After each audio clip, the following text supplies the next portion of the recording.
ಆಗಿತ್ತು. ಎಲ್ಲರನ್ನೂ ತಾವೇ ಬರಮಾಡಿಕೊಂಡು ಸೋಫಾದ ಮೇಲೆ ಕುಳಿತುಕೊಳ್ಳುವಂತೆ ಸೂಚಿಸಿದರು. ಸರೋಜಮ್ಮನವರು ಕೂಡ ಶರ್ಮಾರೊಂದಿಗೆ ಜೊತೆಯಾಗಿದ್ದರು. ಅಭಿಷೇಕ್ ಎಲ್ಲವನ್ನು ವೀಲ್ ಚೇರ್ನಲ್ಲಿ ಕುಳಿತು ನೋಡುತ್ತಿದ್ದನು.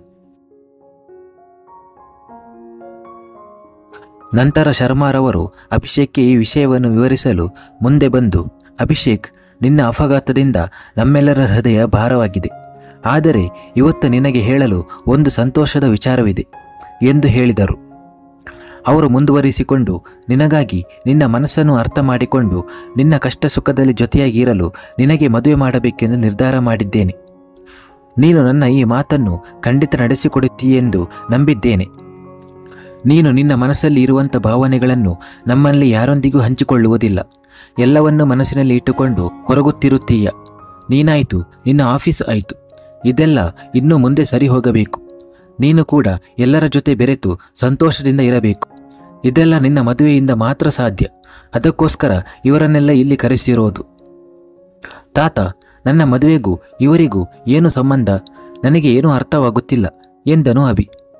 ಸಂಬಂಧ ಇದೆ ಅಭಿ, ಎಲ್ಲವನ್ನು ಯಜಮಾನರು ತಿಳಿಸಿ ಹೇಳುತ್ತಾರೆ ಎಂದು ಸರೋಜಮ್ಮನವರು ಹೇಳುತ್ತಾರೆ.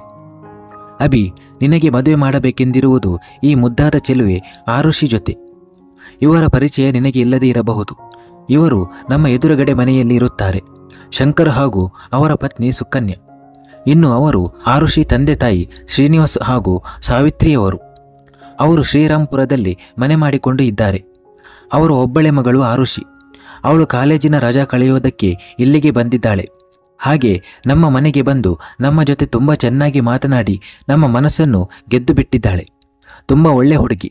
ಇವಳು ನಿನ್ನ ಮದುವೆ ಆದರೆ ನಿನ್ನನ್ನು, ನಮ್ಮ ಮನೆಯನ್ನು ಬೆಳಗಿಸುತ್ತಾಳೆ ಅನ್ನುವ ನಂಬಿಕೆ ನನಗಿದೆ. ಆರುಷಿಯು ಕೂಡ ನಿನ್ನ ಬಗ್ಗೆ ತಿಳಿದು ನಿನ್ನ ಒಪ್ಪಿಗೆಯನ್ನು ಪಡೆಯಲು ತಯಾರಾಗಿದ್ದಾಳೆ. ನೀವು ಇಬ್ಬರು ಒಮ್ಮೆ ನಿಸ್ಸಂಕೋಚವಾಗಿ ಮಾತನಾಡಿದ ನಂತರ ನಾವು ಮುಂದಿನ ಹೆಜ್ಜೆಯನ್ನು ಇಡಬಹುದು. ನೀನು ಚೆನ್ನಾಗಿ ಯೋಚಿಸಿ ನಿನ್ನ ನಿರ್ಧಾರ ತಿಳಿಸು. ನೀವಿಬ್ಬರು ಮಾತನಾಡಿ ಎಂದು ಶರ್ಮಾರವರು ವಿನಂತಿಸಿಕೊಂಡರು. ಅವರು ಇಷ್ಟು ವಿನಮ್ರತೆಯಿಂದ ಕೇಳಿಕೊಳ್ಳಲು ಕಾರಣ ಅಭಿ ಅವರ ಮಾತುಗಳಿಗೆ ಸರಿಯಾಗಿ ಸ್ಪಂದಿಸದೇ ಇರುವುದೇ ಕಾರಣವಾಗಿತ್ತು. ಅಭಿಷೇಕ್ ಕುತೂಹಲದಿಂದ ಆರುಷಿಯ ಕಡೆ ನೋಡಿದ. ಆರುಷಿ ಕೂಡ ಸ್ವಲ್ಪ ನಾಚಿಕೆಯಿಂದ ಅವನ ಕಡೆ ನೋಡಿದವಳು ಕಿರುನಗೆ ಬೀರಿದಳು. ಅಭಿಷೇಕ್ ಸ್ವಲ್ಪ ಹೊತ್ತು ಏನು ಯೋಚಿಸಿದವನು ತಲೆಯನ್ನು ಆಡಿಸುತ್ತಾ, ಸರಿ, ನಾನು ಆರುಷಿಯೊಂದಿಗೆ ಮಾತನಾಡಲು ಸಿದ್ಧನಿದ್ದೇನೆ ಎಂದು ಹೇಳಿದನು. ಅವನ ಮಾತಿಗೆ ಶರ್ಮಾರವರು ಹಾಗೂ ಸರೋಜಮ್ಮನವರು ತುಂಬ ಖುಷಿಪಟ್ಟರು. ಆರುಷಿ ಮನೆಯವರ ಮುಖದಲ್ಲೂ ಕೂಡ ಅವನ ಮಾತಿಗೆ ಮಂದಹಾಸ ಮೂಡಿತ್ತು. ನಂತರ ಶರ್ಮಾರವರು, ಸರೋಜಮ್ಮ, ಅಭಿಷೇಕ್ ಮತ್ತು ಆರುಷಿಯನ್ನು ಮಾತನಾಡಿಕೊಳ್ಳಲು ವ್ಯವಸ್ಥೆ ಮಾಡಿ ಎಂದರು. ಖಂಡಿತ ಯಜಮಾನರೇ ಎಂದು ಅಭಿಷೇಕ್ ಕುಳಿತುಕೊಂಡಿದ್ದ ವೀಲ್ ಚೇರನ್ನು ತಳ್ಳಿಕೊಂಡು ಮಹಡಿ ಮೇಲಿನ ಒಂದು ರೂಮಿನ ಕಡೆ ಕರೆದುಕೊಂಡು ಹೊರಡಲು ಆರುಷಿ, ಪುಟ್ಟ ಬಾ ಎಂದು ಅವಳನ್ನು ತಮ್ಮ ಜೊತೆ ಬರುವಂತೆ ಹೇಳಿದರು. ಆರುಷಿ ಅವಳ ಮನೆಯವರ ಒಪ್ಪಿಗೆ ಪಡೆದು ಅವರ ಹಿಂದೆ ಹೆಜ್ಜೆ ಹಾಕಿದಳು. ಅಭಿಷೇಕ್ ಮತ್ತು ಆರುಷಿಯನ್ನು ಒಂದು ರೂಮಿಗೆ ಸೇರಿಸಿದರು. ಅದೊಂದು ದೊಡ್ಡದಾದ ರೂಮ್. ಅಲ್ಲಿನ ಗೋಡೆಯ ಮೇಲೆ ಸುಂದರವಾದ ಪೇಂಟಿಂಗ್ಗಳು ಇದ್ದವು. ಅಲ್ಲದೆ ಸಾಕಷ್ಟು ಸುಂದರವಾದ ಕಲಾಕೃತಿಗಳು ಇದ್ದವು. ಅದನ್ನೆಲ್ಲ ನೋಡಿದ ಆರುಷಿಯ ಕಣ್ಣಿಗೆ ಹಾಗೂ ಮನಸ್ಸಿಗೆ ಆಹ್ಲಾದಕರವಾದ ಅನುಭವವಾಯಿತು. ಅಭಿ ಅವಳನ್ನೇ ನೋಡುತ್ತಿದ್ದನು.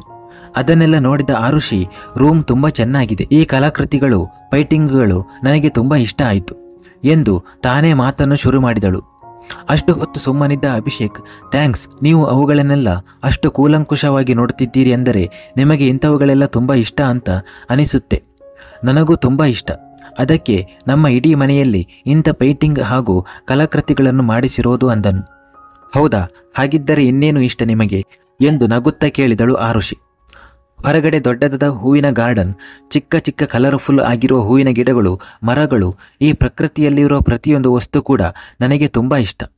ಈ ಪ್ರಕೃತಿಯೇ ನನ್ನ ಒಳ್ಳೆ ಸ್ನೇಹಿತ ಹಾಗೂ ಸ್ನೇಹಿತೆಯರು ಎಂದು ಹೇಳುವಾಗ ಆರುಷಿ ಮನಸ್ಸು ತುಂಬ ಪುಳಕಿತವಾಯಿತು. ಅವಳು ಅವನ ಕಡೆ ಮಂದಹಾಸ ಬೀರುತ್ತಾ, ದೇವರು ನಿಜವಾಗಲೂ ನಿಮ್ಮನ್ನು ನನ್ನ ಬಾಳ ಸಂಗಾತಿಯನ್ನಾಗಿ ಪಡೆದುಕೊಳ್ಳಲು ನನ್ನನ್ನು ಇಲ್ಲಿಗೆ ಕರೆತಂದಿದ್ದಾನಾ ಎಂದಳು. ಯಾಕೆ ಹಾಗೆ ಹೇಳುತ್ತಿದ್ದೀರಾ? ಅಂಥದ್ದು ನನ್ನಲ್ಲಿ ಏನು ಕಂಡುಕೊಂಡ್ರಿ ನೀವು ಎಂದು ಅಭಿ ಕೇಳಲು, ಯಾಕಂದರೆ ಕೆಲವರು ನಿಮ್ಮ ಬಗ್ಗೆ ಏನೇನೋ ಹೇಳುತ್ತಿದ್ದರು. ನಾನು ಕೂಡ ಅದನ್ನು ನಂಬಿದ್ದೆ. ಆದರೆ ಇವಾಗ ನನಗನಿಸುತ್ತಿದೆ, ಅವರೆಲ್ಲ ಈ ರೀತಿ ಹೇಳಿರೋದಕ್ಕೆ ನಿಮ್ಮನ್ನು ನೋಡಬೇಕು, ಮಾತನಾಡಿಸಬೇಕು ಅನ್ನೋ ಆಸಕ್ತಿ ಹೆಚ್ಚಾಗತೊಡಗಿತು ನನಗೆ. ನಿಮ್ಮ ಭಾವನೆಗಳನ್ನು ಯಾರೂ ಅರ್ಥ ಮಾಡಿಕೊಂಡಿಲ್ಲ.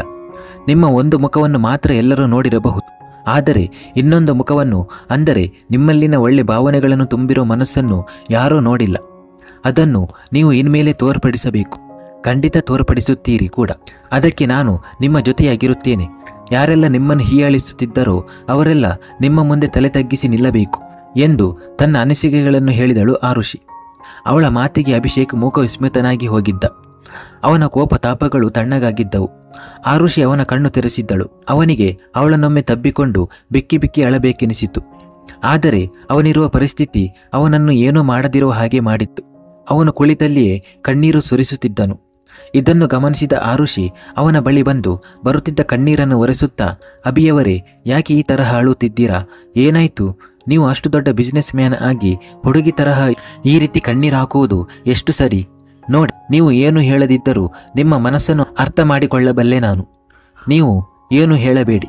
ನಿಮಗೆ ನನ್ನನ್ನು ಮದುವೆ ಆಗಲು ಒಪ್ಪಿಗೆ ಇದೆಯಲ್ವಾ ಎಂದು ಕೇಳಿದಳು ಆರುಷಿ. ಸಾರಿ ಆರುಷಿ, ನಾನು ನಿಮ್ಮನ್ನು ಮೊದಲೇ ನೋಡಿದ್ದೆ. ಆವಾಗಲೇ ನನ್ನ ಮನಸ್ಸು ಚಡಪಡಿಸತೊಡಗಿತ್ತು. ಹಾಗೆ ನಿಮ್ಮಲ್ಲಿ ನನಗೆ ಇಲ್ಲದ ದ್ವೇಷವನ್ನು ಹೊತ್ತುಕೊಂಡಿದ್ದೆ. ಆದರೆ ಅದು ಸಾಧ್ಯವಾಗಿರಲಿಲ್ಲ. ಇವಾಗ ಅದನ್ನೆಲ್ಲ ಮರೆತು ನನ್ನ ಮನಸ್ಸು ನಿಮ್ಮನ್ನು ಮದುವೆಯಾಗಲು ಬಯಸುತ್ತಿದೆ. ಮುಂದುವರಿಯುವುದು.